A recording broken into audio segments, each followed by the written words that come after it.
Hi, everybody who's just joining. Welcome to those who are in the Bay Area, London, LA, New York, Kalamazoo, Chicago, Seattle. This is so exciting to have you all here with us. I'm going to go ahead and kick things off. It's just a little bit after 10 a.m. my time. My name is Andrea G. Tatum. I use the pronouns she, her, and her. I am based in the Bay Area, so hello to everybody who just popped in and said you're from out here. I hope you all are doing well and staying safe, and I'm sure you all are thankful, as I am, that we have healthy air to breathe this week. I just want to first and foremost say thank you to each of you all who've taken time out of your day to be here, to be a part of this. This is the first time that I am doing this type of event. And so, we're going to be hopeful that everything goes smooth and goes well. I'm playing IT here on my own. I'm used to having a crew when we do these events, but, if something goes wrong, if anything happens, please just rejoin if for any reason it hops off or shuts down, and we'll all just get right back on. So we're all working from home these days. We know how it goes. We just hope that things go smoothly. So I'm so thankful to my panelists for being here with us today. I'm so excited for you all to hear their stories. The reason why I decided to do this panel was because nearly every day I found someone was coming into my inbox or reaching out via LinkedIn and asking me either how did I get into working into diversity, equity, and inclusion, or how could they get into this because they were passionate about DEI and really wanted to have a career in this. And to be honest, I didn't always have the answer for folks, and I was always a little bit overwhelmed because I didn't want to steer anybody in the wrong direction, or I didn't want to just, tell them that my story was the only path there. And so I came up with this idea that I wanted to get some folks together who are DEI practitioners like myself to tell their stories. And then I'll tell you all a little bit about the end, at the end of this session, how I want to continue this conversation and opportunities that I'm coming up with to help people who are really passionate about DEI and believe that this is their purpose, get into it a little bit further. So with that being said, I would really love to, just start having an introduction from my panelists. As I mentioned in my welcome, people often ask me, how did you get here? And the answer is, there's no one path. There's no one journey to really get here. And each of us really has our own unique story. And so with that being said, I'd love to start with Sacha. If you could come off and tell us a little bit about your story, your journey to working in DEI. Thanks, Andrea. Hi, everyone. My name is Sacha Thompson. My pronouns are she and her. My journey actually started back in undergrad. So I was a sociology major and focused on cultural diversity and ethnicity, and really took a passion for understanding and learning different cultures. And so did that through my undergraduate degree, but also worked in the Office of Multicultural Affairs on campus. And so really got exposed to other cultures, having conversations and heated discussions about people's experiences on campus, right? And it kind of started there. And I think what was unique about that, I went to the College of William & Mary. So we were right smack in the heart of Colonial Williamsburg. And so having those conversations in Colonial Williamsburg added another layer to the conversation. So from there, I got a master's degree in education and stayed in the college campus space for a while, still doing diversity and inclusion in some aspect, but then realized higher ed didn't really pay. that well. So decided to look at other paths and went into the nonprofit space and worked for the company that owns the GMAT test. And so did diversity outreach for them for several years, where my focus was convincing undergraduates that while you're in testing mode to take the GMAT. And so ended up drinking my own Kool-Aid and getting my MBA, and then getting into tech. And so spent a few years just learning tech marketing. I was doing marketing, no diversity and inclusion, but quickly came to realize tech is probably one of the spaces where I do need to have conversations about diversity and inclusion. So then, did that for several years. And my last role was as an inclusion marketing manager at Amazon Web Services for a few years. Until about a month ago, where I left and started branching out, and now I manage my own company, which is a diversity consulting and coaching company called The Equity Equation. So very unique path here, but have been touching DEI for nearly 20 years, and just love every aspect of it. I love it. Thank you so much, Sacha. And tell me, did you say this? Where are you based now? I am actually in the DC area. So I'm right outside of DC in Temple Hills, Maryland. Awesome. Thank you for being here. Christina, I'm very lucky. So I have had the opportunity to personally work alongside Christina, and I just love her journey and her story and her passion for this space. And so Christina, welcome, and tell us a little bit about you and your journey to DEI. Yes, thank you, Andrea, for having me here. And hello to everyone. I'm Christina Timoney, based in Seattle. My pronouns are she and her. So yeah, just like everyone, I feel like my journey is a little unique. So I started off in school focused originally as a business student, and honestly just wasn't really passionate about a lot of the topics. I'm very much people driven, and I was having a conversation with one of my professors, and was kind of just laying out the fact that I'm in these classes, but I don't feel like I'm going to be able to make an impact the way that I would want to. And she steered me in the direction of industrial organizational psychology, right? And how you can take that pathway to get into HR. So I switched over, and it was amazing to see how different studies and research really could have an impact in driving organizations.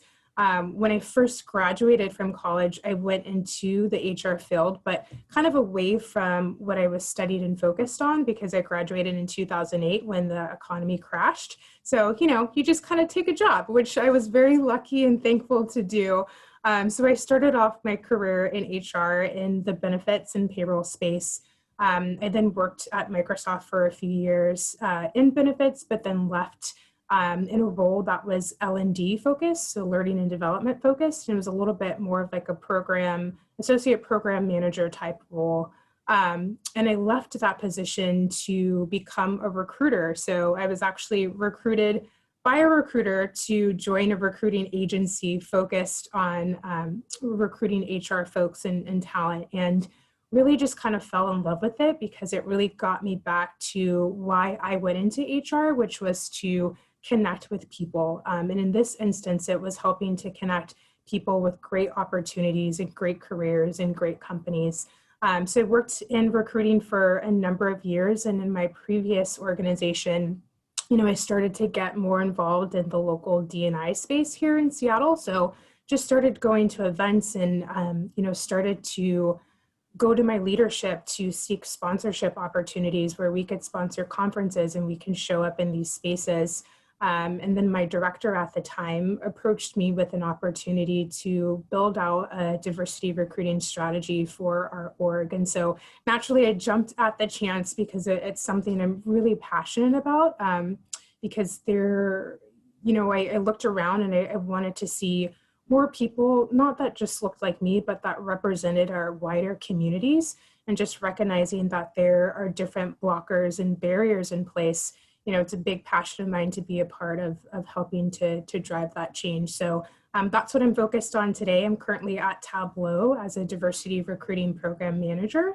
And so this is a new role for our organization, and I'm focused on building strategies and thinking about how do we show up, where do we show up, what processes are we driving internally to create a more equitable hiring process. So yeah, that's my journey.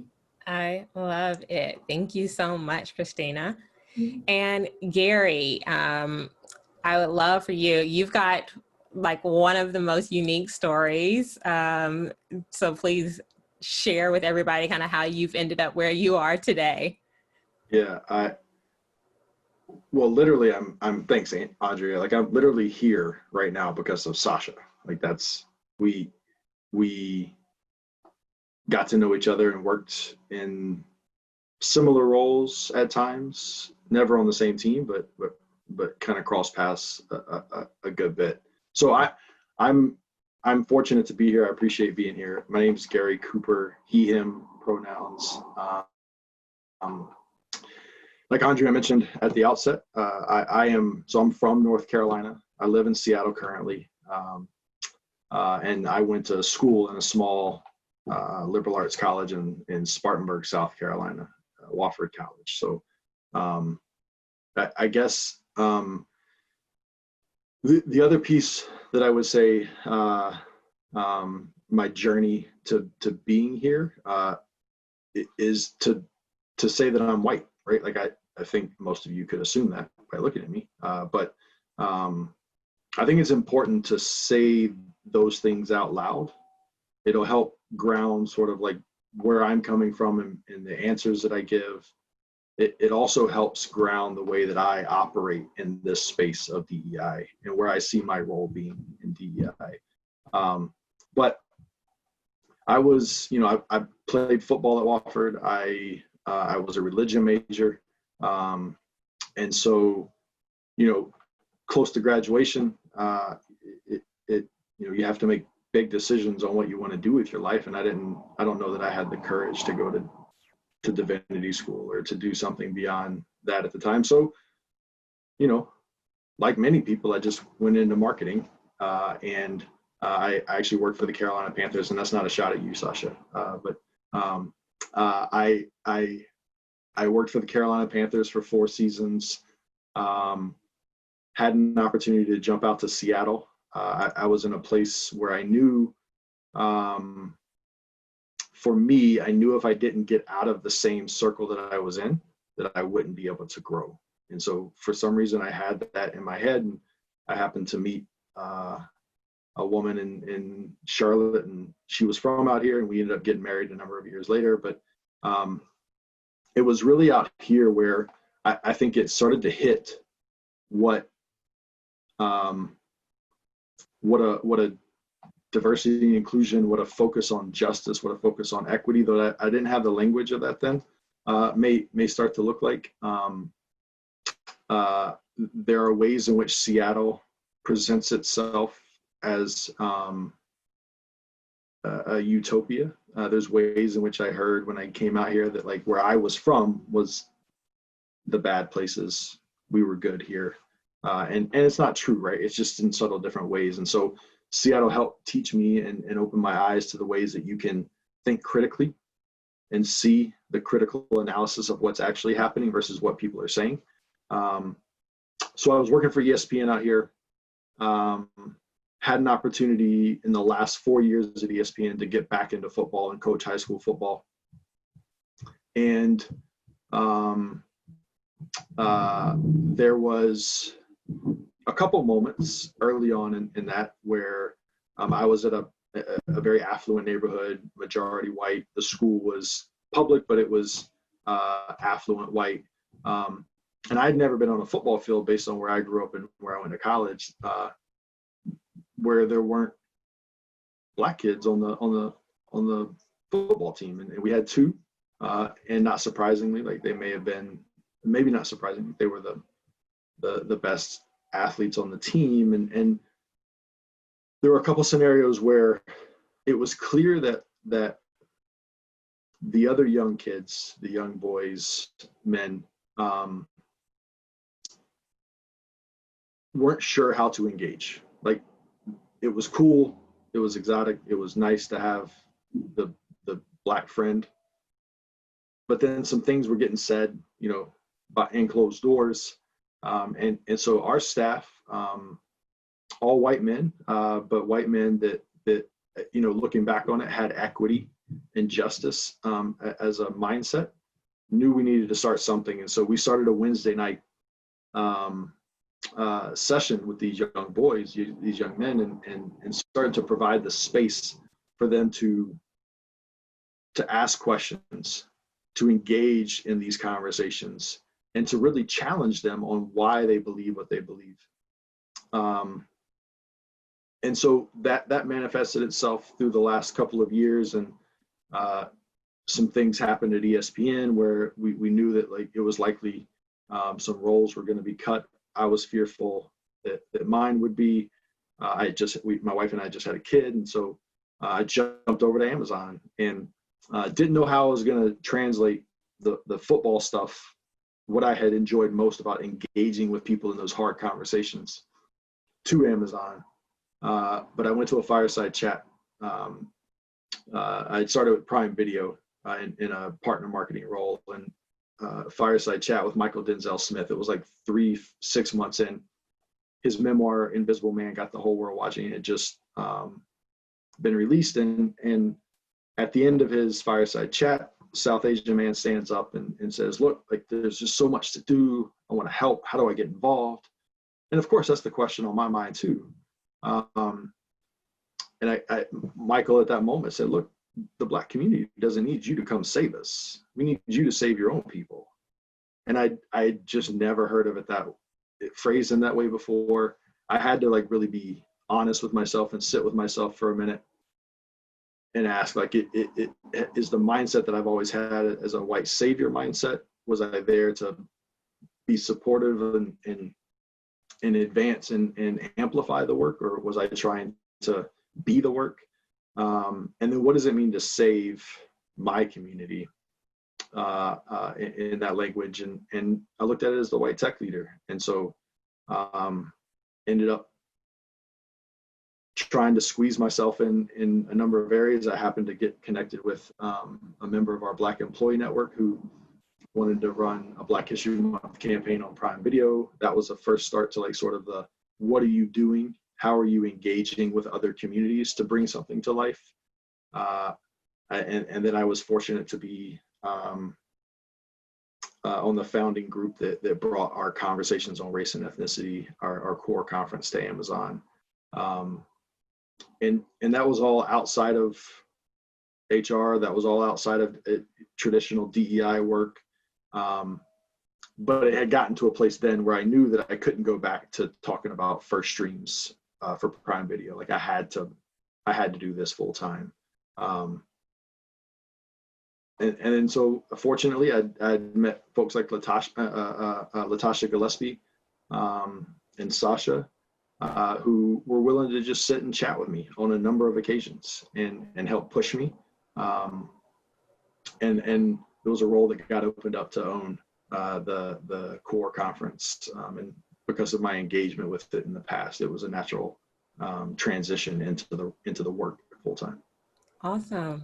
Thank you for that story, and just for the honesty there and opening up. I really appreciate your view, and it's so helpful. And so I'll tell a little bit about my story, and then we'll jump into a few other questions for the panelists. So as people were coming in, I mentioned, I live in the Bay Area, but I'm actually originally from Nashville, Tennessee. And just out of college, I started working in nonprofit arts organizations, and I got my degree in advertising and public relations. And I really thought one day I'd end up working in some big, like, advertising firm. But I ended up getting an internship while I was in college, and I fell in love with doing marketing in the arts. And it really opened my eyes to a lot of things. One, by being in the South, being in a place like Nashville, the people who were coming to the theater were not people who looked like me.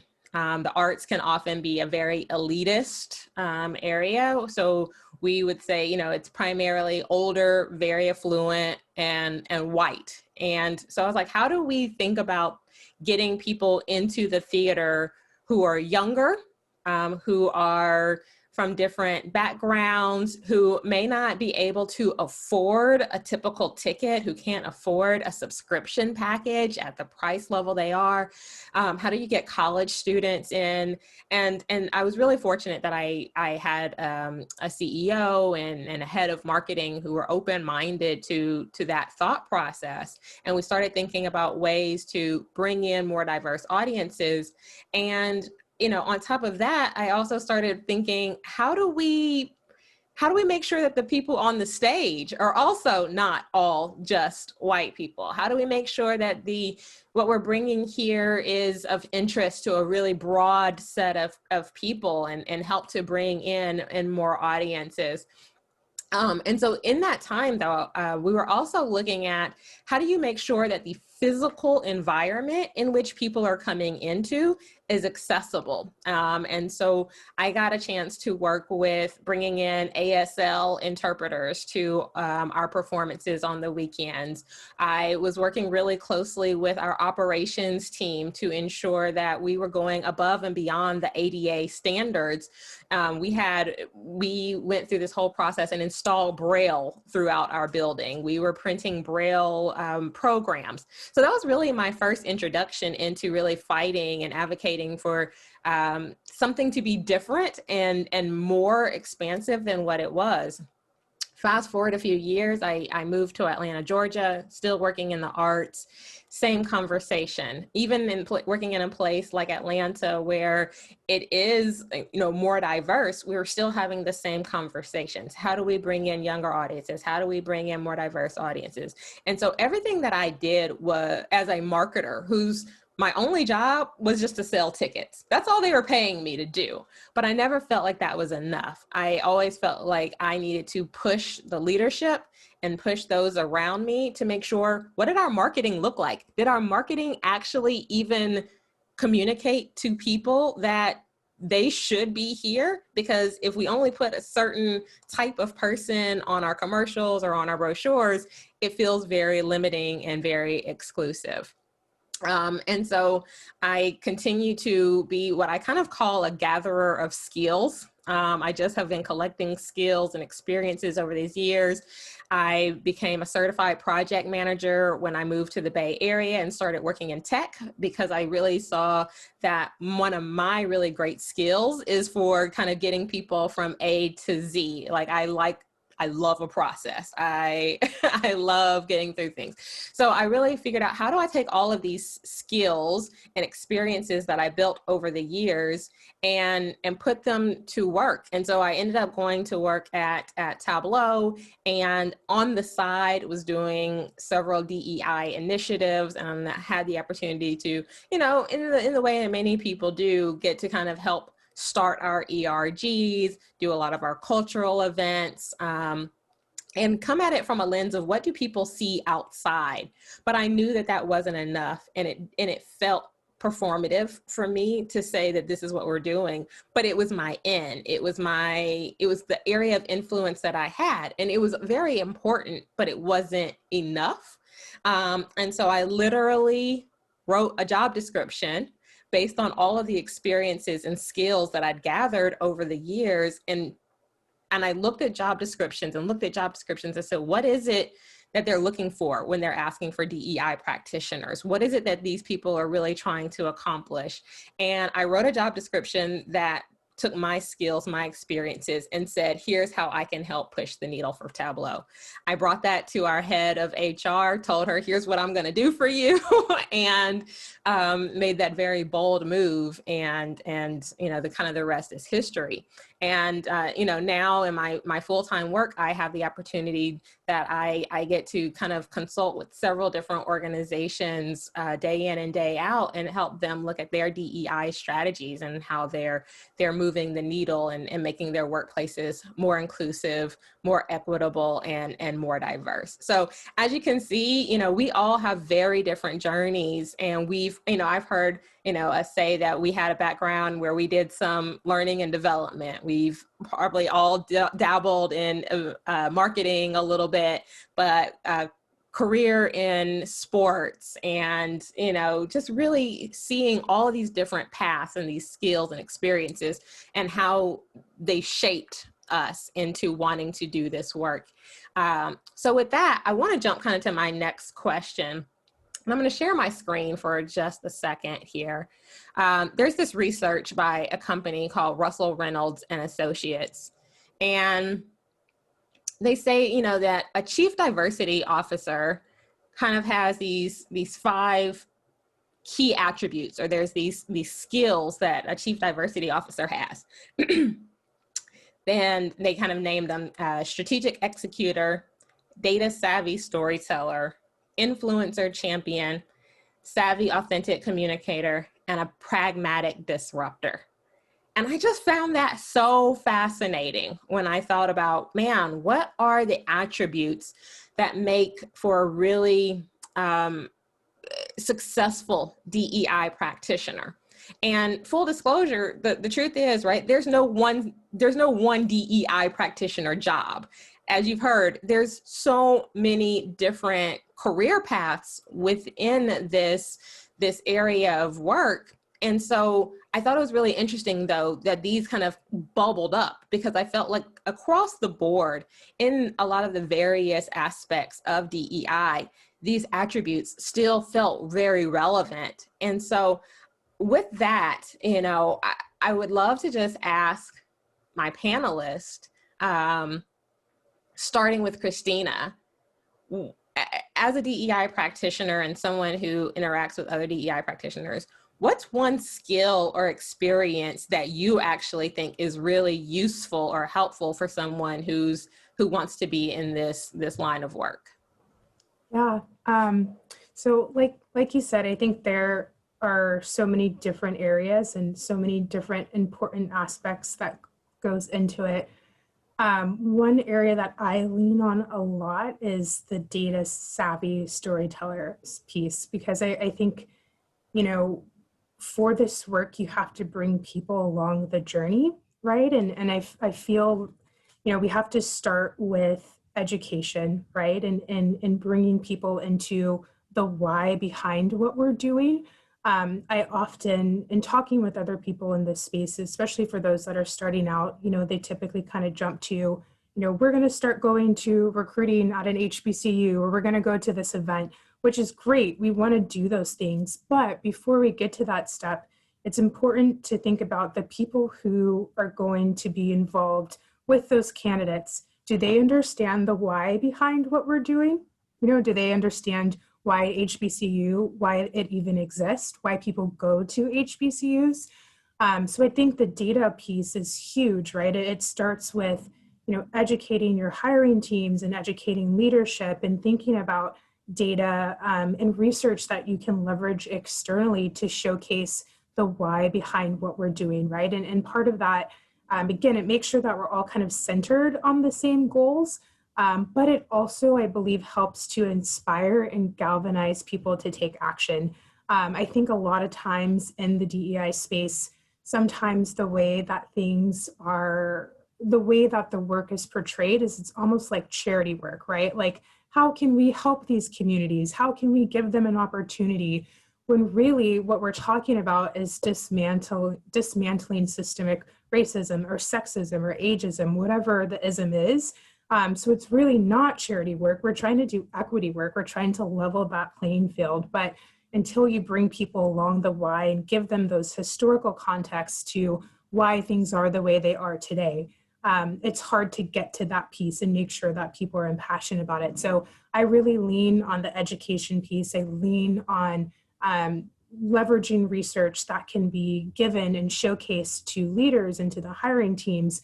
And then also thinking about how are we going to measure this moving forward? So, you know, what systems do we have in place to track? What tools do we have in place to show the ROI at the end? So yeah, the data piece I think is huge. I love that. Gary, I'd love to hear your thoughts, because we've had some interesting conversation about this. Like, what do you think in terms of skills or experience are really helpful to someone getting into this career? Yeah. So, Christina, the isms that you wrapped in there, the systemic piece of it, you could also just say it's dismantling white supremacy, and we could all be cool with it. Essentially, that's. I mean, I say that to set up, like, especially if you are white coming to this work, it is critical in my mind that your lens be on dismantling the system that benefits you. And if you're not, then it's all performative, in my opinion. Andrea, we talked about this. I keep going back to a tweet from Leslie Mack, and she's a practitioner or consultant out here in Seattle. Her and a partner of hers had created a safety pin box, a resource for white people a number of years back, and she has a tweet that says, white people making a living in diversity, inclusion, and equity work and consulting is a manifestation of white supremacy, that I get to benefit from a system, and then I can go make a living off of teaching people about that system. And so I sit with that, and I struggle with that on a pretty regular basis. And so the skill that I have to keep handy or central to like what I do is courage and trust, right? Like there's this idea that I have to be willing to risk the privileges that I have, to risk any benefits that I may have in any of those meetings that I'm in. And on the back end of that is trust that, like, if I sit with communities that do not look like me, do I have their trust that I'm actually, if I'm the face in that meeting, if I haven't opened the door and moved spaces and opened up seats and power and voice for that meeting room, and I'm the only one in it, do I have the trust of the community that I'm actually driving those justice-oriented conversations? Yeah. No, and you kind of lead me into the next question that I want to open up, because I think for all of us who do this work, you have to kind of figure out, like, why are you really here? What is it that you're ultimately trying to achieve? And one, for me as a woman of color, it's very easy to go into a space and say, right, like, well, I don't see people who look like me, and I want to get into DEI work because I want to make that better for them. And that was one of the things that I have, like you, right? Like, you have to kind of go back to this grounding moment. And when I got into it, full time as a career, I had to stop thinking about just me. And that was probably one of the pieces of advice that I wish someone probably would have, like, really sat me down and said up front, is it's not about you at all. It's actually, how are you creating these spaces and opportunities and making more equitable systems for everybody else who is also marginalized, and that's not just Black women? How do you make sure that, all of these other communities, whether it's LGBTQ plus or people with other with disabilities or whatever that may look like, how do you also make sure you center them? And even as a woman of color, right? Like, that's such a broad strokes term. I always say I'm a Black woman, but I needed to think about, how do I think about Indigenous people? How do I think about my Latina and Latinos or Latinx? How am I making sure that I'm also creating space for them to have a voice, and that we are creating the same kinds of practices? And that is something that I always go back to, is like, am I centering this on me, or am I making sure that it's a more broad goal here that I'm looking at. So with that, Sacha, I'd love to hear from you. Maybe what is one piece of advice, or, you know, maybe like, what is one thing that you wish you knew before really saying like, I'm going to take a full-time job working in DEI? In addition to what you just said, because I was just like, yes, yes, yes. I wish somebody would have told me all of that. And this is just full disclosure. I think because I come from several marginalized communities, I wish somebody would have told me that I could be a victim of the same thing that I was fighting. And I often talk about, you know, this work is, you know, pushing a boulder up a hill while having daggers thrown at your back. You're not protected in this. And particularly as a Black woman, you're not protected in this. And so I wish I would have had the fortitude or understanding that just because I'm an advocate and speak up and try to talk about marginalized communities, being from 1 or 2, 3, plus how many ever with boxes I'm checking, I'm not just speaking for others, I'm speaking for myself, right? And knowing that the same challenges that we're facing as well too, right? So when we talk about the isms, it's not just this external thing, it's something we've probably dealt with ourselves also. And so I think I wish I would have had the ability to protect myself a little bit more in coming into this space. The biggest obstacle that I had in this was a DEI leader that went into it because of passion, because she was focused on gender and nothing else. And when I would start to speak up about these other challenges, I'm about to get real because it's after 5 o'clock and it's a Saturday. The white women tears came on, right? And so then she became the victim. And I had to then deal with those challenges. So those are the things we're not necessarily prepared for.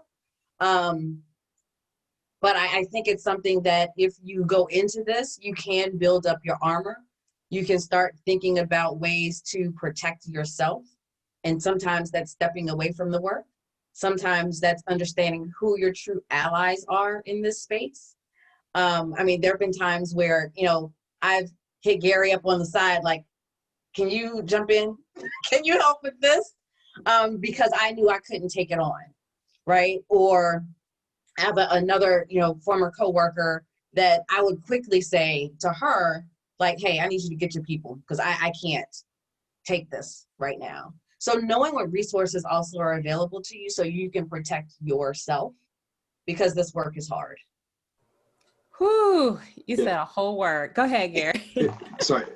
I just like, I want to reiterate that piece that Sacha just landed in terms of like, if you are white or can pass or align with whiteness in this work, that like, it ain't just a passion. Like this isn't a space for passion. You have to have it. Don't get me wrong.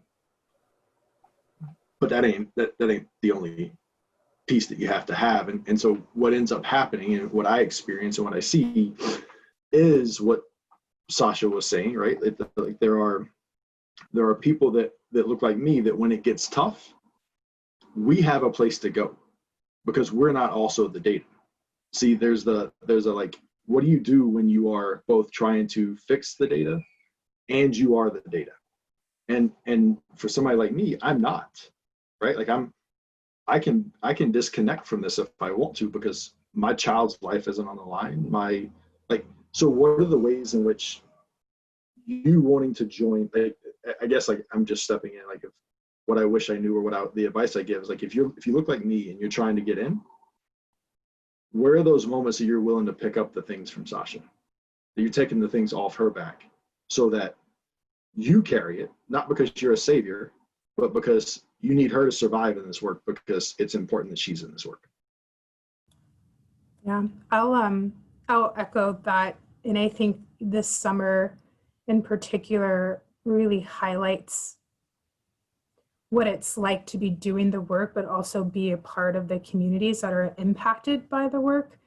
You know, with the George Floyd protests in June and all of that, that sparked, it was a very just emotionally draining time, right? And bringing up just a lot of experiences that, you know, I've seen and my family has gone through and people I know have gone through. And, you know, those are those moments where you just want to deplug. But at the same time, this is when your teams are counting on you to show up and lead. And for me, as exhausting as it was and as emotionally and draining as it was, I also knew it was a time for me to capitalize on the attention to drive that momentum into making change. So that's tough, right? When, again, you just want to step away and just be like, I want to take that emotional break like everyone else. But in this instance, I have to show up and I have to lead because we need to take this moment and make it teachable and turn it into action within our organizations to make change. Yeah. And you know, you just hit on something which is so very real. The work is hard. Making change is hard. Convincing people to do things differently is hard. It's incredibly hard when you are a part of that group. And to Gary's point, like, you can be passionate, but going even back, right? What are those skills? What are those experiences that you lean on that you really need to push past the passion? Because there are going to be days that it takes everything out of you. And it takes like, you've got to build a community around you to help lift you up. You've got to be able to go back and, you know, I love that in that first slide I was showing, right? Like, strategic executor.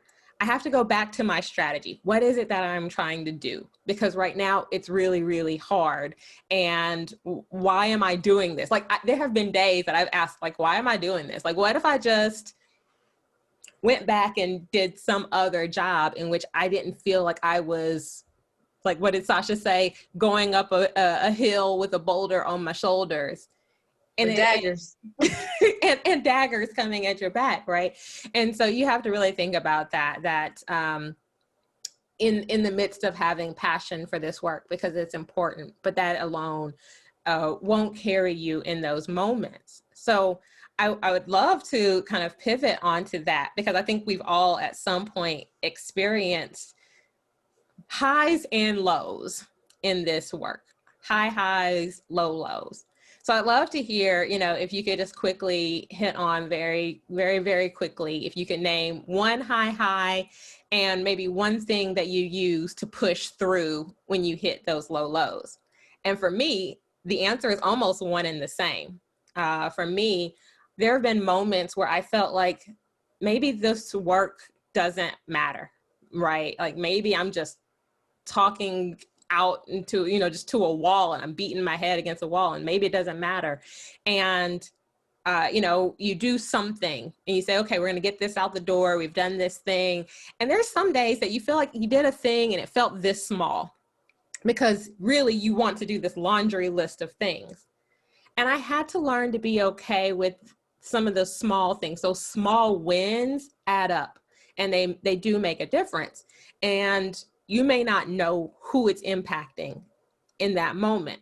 So I found that I was very fortunate that I, you know, maybe have done something and have a low day, or again, I'm having that thought, and be very fortunate that I would have maybe an email come from someone out of the blue that said, hey, you don't know, but this article that you wrote about this conversation, or this highlight around autism, or this highlight around using pronouns in our signatures, or just, right? Like, things that don't necessarily seem like what's moving the biggest needle. The impact that it has on someone is what says, okay, then we got to keep driving forward, because I am making change. I am being able to impact people's lives. So that for me is the highs and how I manage the lows. So yeah.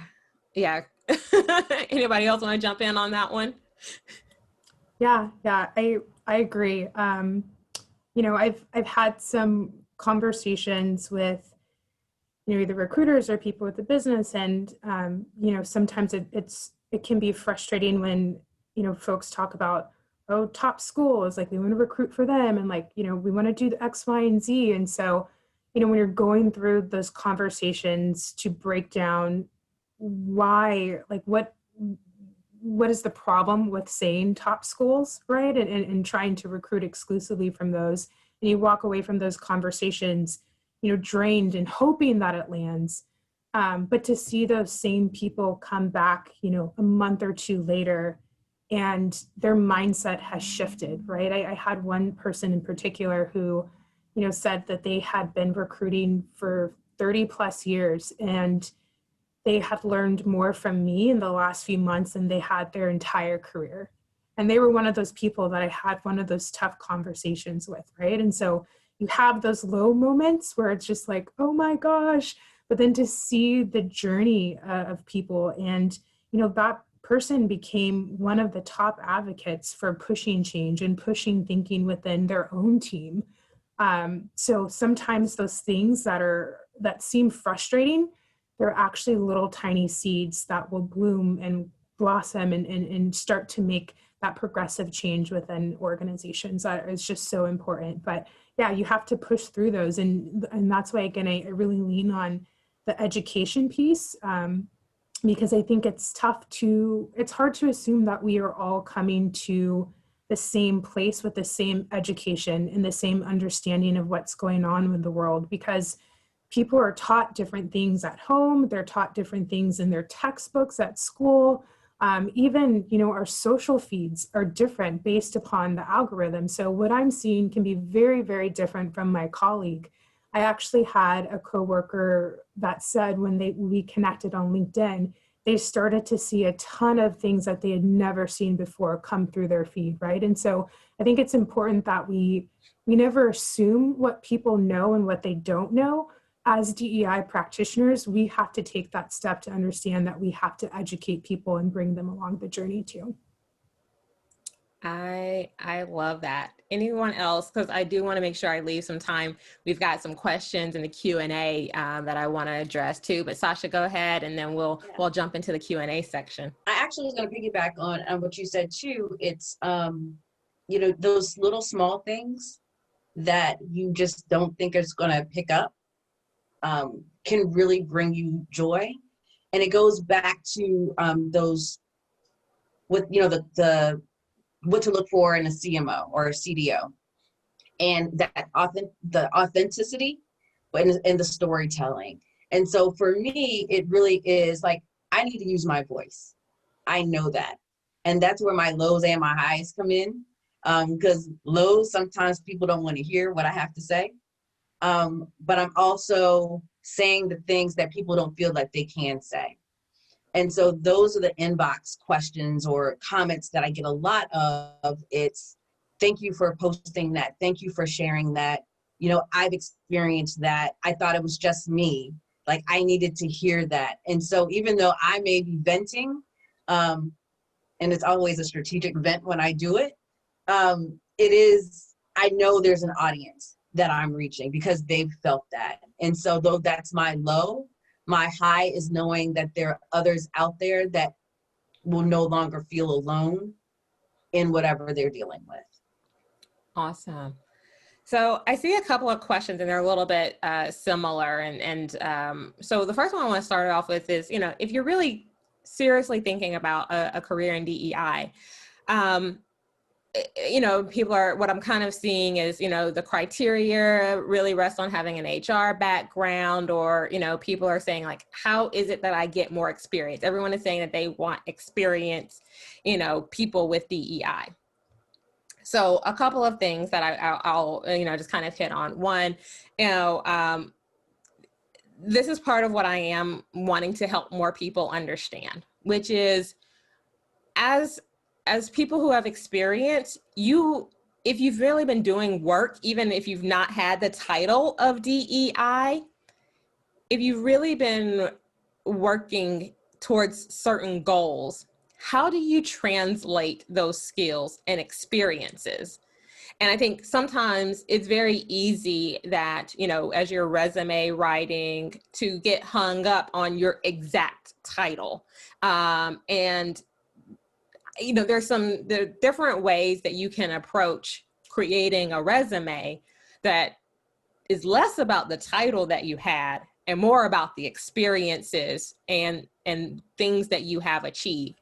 So as I mentioned, when I kind of talked about my own personal journey, when I decided I really wanted to do this, the first step is figuring out what is it you want to do, because there are so many different jobs that exist. And the skill set for someone who may want to be a D&I analyst is very different than maybe the skill set of someone who wants to be, you know, a D&I recruiting program manager. Very different skill set from someone who wants to be a diversity, equity, and inclusion ERG program manager. Like, those are very different specific jobs that drive different goals and strategies within the company. And so when you have a really strategic leader in your company, they need people who can work in those various roles. So my advice to people is always to really look at what is the job that's going to give you joy? What is the job that aligns best to the skills that you have? And then start to kind of work backwards from there and say, what are the skills that align to this? And how do I talk about that and update my resume so that I am really very much explaining that?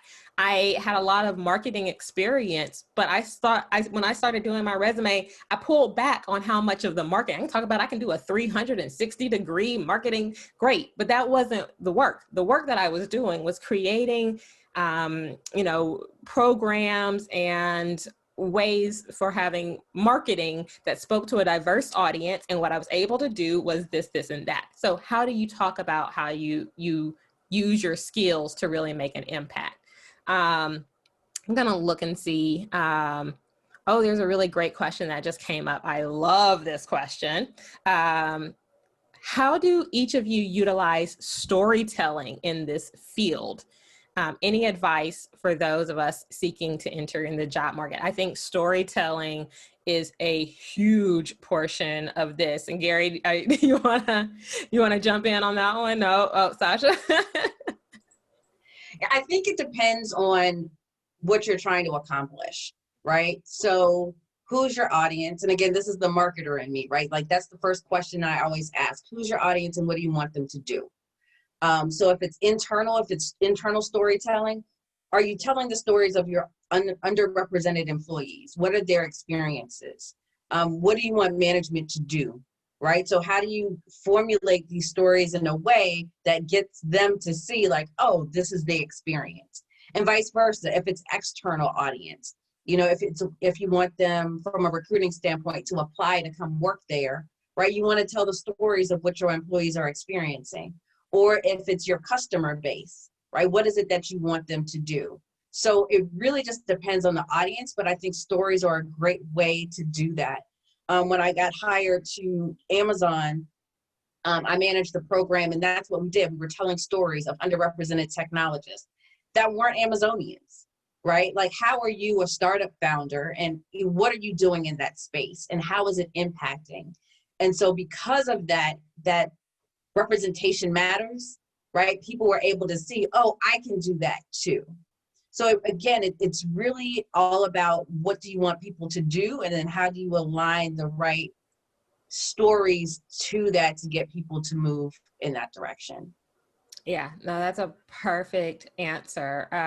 Gary, I'm gonna pop to you because I saw a question come up that I think you can help us out with. Someone asked, is the DEI certificate from Cornell or Yale required in addition to needed skills or experience? And I think some of us on this call will have various opinions. I know for sure one of us has gone through those programs. In my opinion, it really depends on what your education looks like coming into this. If I just said generally speaking, I would probably say, is it required? Not so much. But I'll let Gary speak to this a little bit about his experience having gone through one of these courses. Yeah, real quick, the other piece that I would add about the HR background, PR, like when you're looking at roles, be clear about if you want to exist in HR, There is a different, and I'm happy to talk to folks about that offline as well. But like, there's just a different world that you have to also look up through the chain and be like, okay, is there a chief diversity officer? If there is that the only person of color, the only woman on that C-suite? Is it a token position? Like, what power? All these sorts of things. Like, keep that in mind as you're saying, like, I want to officially get into a DEI role, because there's ways in which you can have impact in your position that you're in a business unit. So I did the Cornell diversity and inclusion certification for HR course. And I'll be honest, I did it out of a need that I felt internally to continue to show how I'm continuing my education, how I'm putting in extra work. You know, we often hear, again, as part of my whiteness and being in this space, and like, I need to sort of justify to some degree, or to have some level of like, okay, I'm doing extra stuff because other people are having to do extra stuff just by living and breathing. So what extra am I putting in? I had no HR background, so that certification program was good for me to get a broad overview of the different pieces of HR, the different functions, roles, how they interact. The actual D&I education in that course it is quite beginner. A lot of the information and slides are from 2011, 2014, and like, we all know that the world has changed dramatically since then. Or maybe it hasn't changed, but the way that we are able to see what the world has changed dramatically since then. And so I would say, like, it was a good thing for me to put onto my LinkedIn that I went through this, and I have it. I think I do worry that as these certifications continue to come up, that we are creating the same barriers that we already have in a lot of roles. Hey, you have to have your MBA. Well, why? Is an MBA really required for this?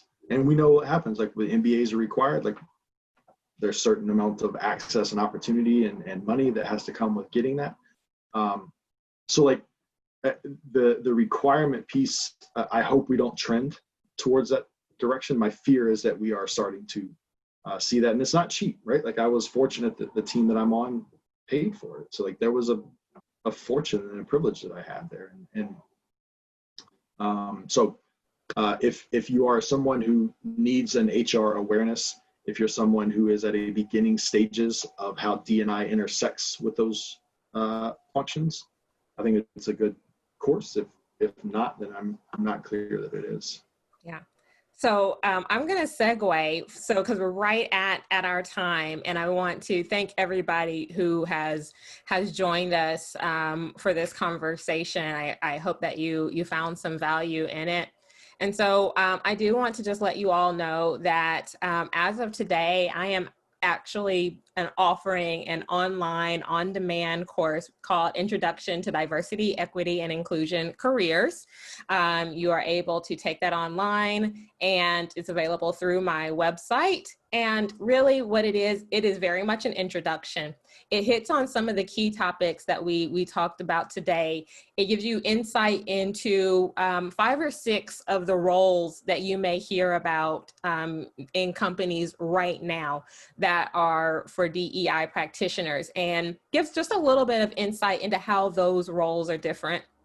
It comes with a workbook. The workbook's nearly 30 pages, and I created this workbook as a tool for you to think about your skills and experience, and how do you start to translate them if you really are thinking about this career, so that as you write your resumes, you understand the hard and soft skills that go into this type of career. We even talk about what the trajectory of this world of DEI looks like, and how it's growing year over year. And then I just talk about even how the maturity of a company can impact your ability to make a difference. And I want to just briefly hit on the fact that, right, if a company is very early in their journey, most people are going to be doing this work off the side of their desk. They are not paying full-time people for these roles.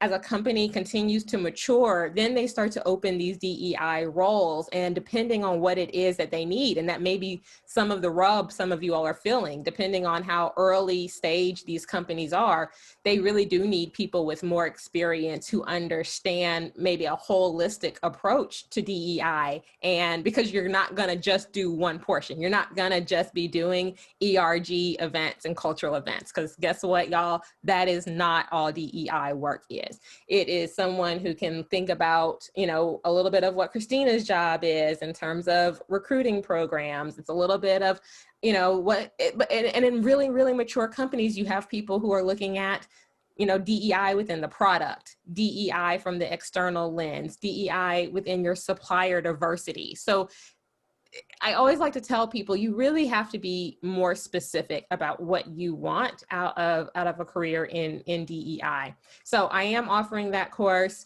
You can find me online. I'm at andreagtatum.com. There's all my LinkedIn information and my Instagram information. It's just the best way as I continue to share more information about this. And I want to, again, thank all of my panelists and give you all a space to just say one last word. I've included all of their LinkedIns here. And then also for Sacha, her Instagram, but it's also the same for her, the equity equation on LinkedIn as well. So just, you know, any parting words that you all want to give, my friends.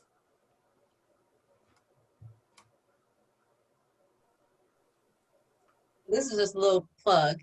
Andrea and I are actually doing a fireside chat at the end of October on a very similar topic for the DEI Tech Conference taking place. So if anyone is interested in having more of those conversations or being a part of that conversation as well, definitely look into that. And Andrea and I think we're going to hit some pretty interesting topics there too. So thank you for this. And I will part with first just saying thank you so much for Andrea for creating this space. I know when she first started thinking about doing it, my immediate response was 100% yes, because this question is so relevant. There are more opportunities opening up in this space, and it isn't a clear-cut path. So definitely I would say just remember that, you know, and really start to dig into how you can get more involved within your organizations and start to demonstrate successes that will help transfer into potentially like a full-time opportunity in this. So feel free to connect with me on LinkedIn. I'm happy to answer questions there too. So thank you again. My LinkedIn was there. Same as what Christina just said. I'm open. I'm always happy to have conversations with folks. You know, and this is easier for me to say this. Like I would like to see people be more clear also with their current managers. Like if there's trust there, that hey, I want to move into a particular role. Part of a manager's role, a people manager's role, should be to help grow and develop their employees, their directs. Now you have to know whether or not that's safe for you to do that. But what are those opportunities for you to take things on that your manager can also help pull things back on what your current role may be? Because likely the way things are set up now, if you're part of an ERG, if you're doing work off the side of your desk, you are not going to get paid for the extra hours, and you're probably not going to be rewarded for the extra hours. There's not an accountability metric that is in your 360 review that may say like, hey, you know, you did X, Y, and Z for diversity and inclusion, so that means a new promotion for you. Maybe you can work with your manager on that. But that's all individual like experiences on your team.